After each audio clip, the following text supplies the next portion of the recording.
根据双方灵力的波动频率和数据库建立。队长，什么时候动手？屠村灭族的黑心人。两位施主，在下这几日连夜赶路。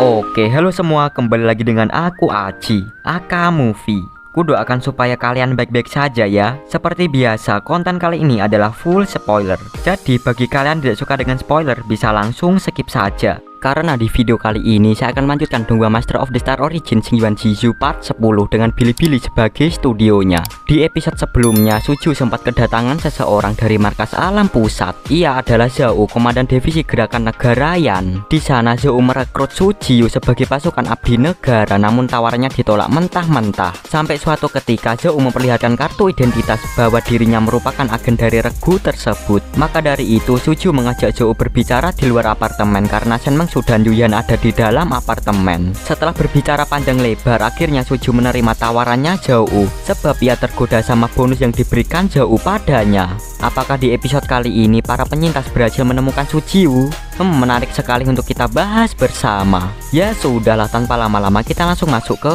ceritanya.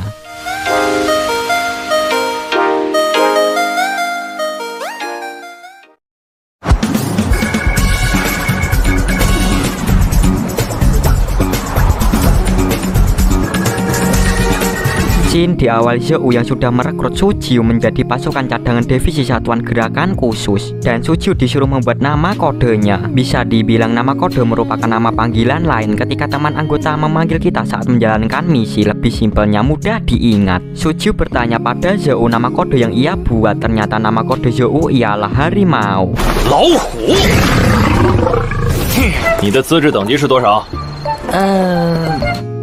Saat ditanya tentang bakat milik Suju, ia malah bingung dan menganggap bakatnya biasa saja. Mendengar hal itu Zhao heran, padahal dalam waktu 3 tahun Suju sudah mencapai pemurnian Qi lapisan 9. Tapi bagaimana bisa Suju menganggapnya biasa saja? Tanpa pikir panjang, Zhao memberikan alat komunikasi kepada Suju sekaligus mencari informasi agar Suju bisa melaporkan kejadian aneh yang ia lihat. Tak lupa Zhao menyuruh Suju melakukan tes dasar pada dirinya. 好。 认识一下队友，还要进行其他各项的基础测试。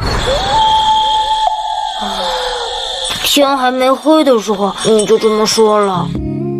Kemudian kita diperlihatkan 3 biksu berjalan ke arah jembatan. Lagi-lagi si bocil mengeluh karena sudah lapar. Namun sang guru bilang kalau perjalanan ini hampir sampai. Apalagi orang lain jarang ada yang mau membantu mereka. Di sini biksu senior angkat bicara mengenai masalah tadi saat bertemu dengan Nona. Seandainya guru tidak memanggilnya Nyonya, mereka pasti tidak diusir. Bukan hanya itu saja, bahkan guru biksu mengingat kejadian kemarin sore ketika ia memberikan pencerahan kepada anjing tersebut. Tanpa disengaja anjing itu mati karena kelebihan energi spiritual yang diberikan oleh gurunya, sehingga pemilik anjing tua itu marah dan mengejar mereka. Mendengar cerita dari biksu senior, sang guru tidak bisa berkata apa-apa. Kemudian si bocil bilang kalau mereka sampai di hutan lebih baik mereka berburu kelinci untuk dimakan. Lantas sang guru tidak mengizinkannya sebab para petapa tak boleh membunuh maupun memakan kelinci sembarangan. Tetap saja si bocil merengek kepada gurunya. Mendengar keluh kesah dari si bocil, sang guru memberikan pepatah kepada bocil agar bisa menahan rasa laparnya. 苦其心志，劳其筋骨，天将降大任于斯人也，故饿其体肤。可是师傅，这也不挺饿呀？孺子可教也。 Walaupun pepatah tersebut ada maknanya, tapi tak bisa menghilangkan rasa laparnya. Tiba-tiba mereka merasakan ada pertarungan antar kultivator di hutan. Level kultivasinya juga berada di ranah kondensasi lapisan 3.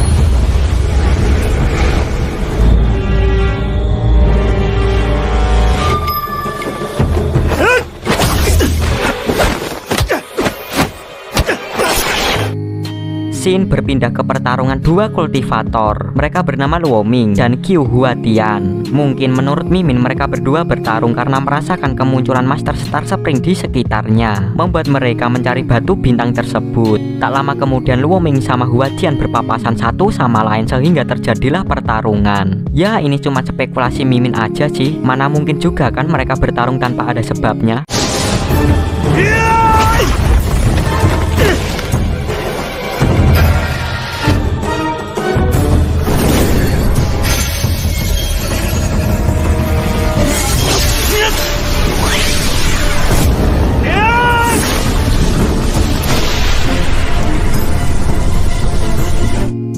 ternyata dua kultivator itu sedang diawasi oleh Xiao dan juga Xiami, sekaligus memeriksa ranah fluktuasi spiritual serta perbandingan energi. Setelah diselidiki oleh Xiami, kultivator tersebut merupakan buronan dari markas alam pusat. Melihat kesempatan itu, Xiao tak boleh membiarkan mereka kabur begitu saja, sebab momen tersebut jarang sekali mereka dapatkan, apalagi dua buronan kultivator itu muncul secara bersamaan. Mungkin jika Xiao menangkapnya, ia bisa mendapatkan informasi mengenai sekte iblis. Oleh sebab itu, Xiao menyuruh bawahannya untuk bersiap-siap mengepung dua buronan tersebut.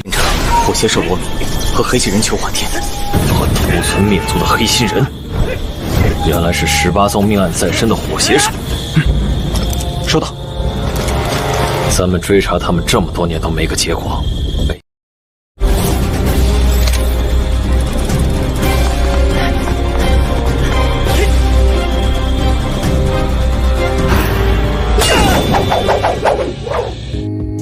Tiba-tiba ada sebuah tongkat yang melayang tepat di hadapan dua kultivator. Ternyata tongkat itu milik dari senior biksu. Ia datang menghentikan mereka. Kemudian Xiami melaporkan kepada Zhou mengenai orang ketiga yang baru saja muncul dan menjelaskan ciri-ciri penampilan petapa tersebut. Mendengar laporan dari rekannya, Zhou menghentikan rencana pengepungan. Di sisi lain, dua kultivator itu dibuat bingung olehnya. Si petapa bilang kalau dirinya sedang membutuhkan bantuan berupa makanan karena ia sedang kecapean, sekaligus memohon untuk diberikan jalan supaya bisa lewat. Tapi Luo Minghuatian menghiraukan petapa itu yang meminta bantuan. Sekali lagi ia mencoba menjelaskan bahwa dirinya sudah melakukan perjalanan sepanjang hari, membuat si petapa capek, dan memohon sekali lagi agar ia diberikan makan serta minuman. Tidak ada jawaban, petapa tersebut terpaksa melakukan kekerasan. Saat tongkatnya menghantam tanah, disitulah tekanan kuat dapat dirasakan. Xiao menyuruh Xiami mengukur gelombang energi spiritualnya. Sayang sekali datanya tak ditemukan. Tiba-tiba kedua kultivator itu melawan petapa secara bersamaan dan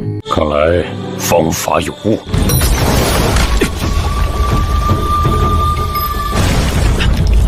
这土雷，好强的威压！捕捉灵气波动的频率了吗？数据库中没有符合在等级范围内的修炼者。快看！ Film pun bersambung.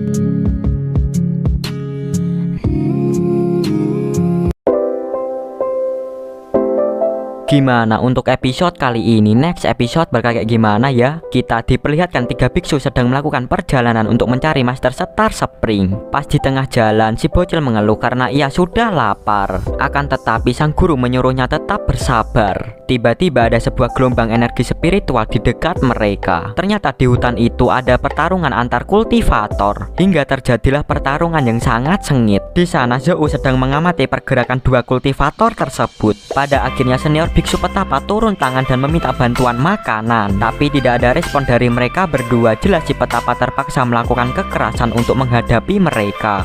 Apakah di episode selanjutnya petapa tersebut mampu menangani dua orang sekaligus? Menarik sekali untuk kita bahas nantinya. Ya segini saja untuk Donghua hari ini. Tak lupa saya mengucapkan terima kasih buat kalian semua yang sudah menonton video ini. Aku Aji, Aka Movie. Sampai jumpa di next video. Oke.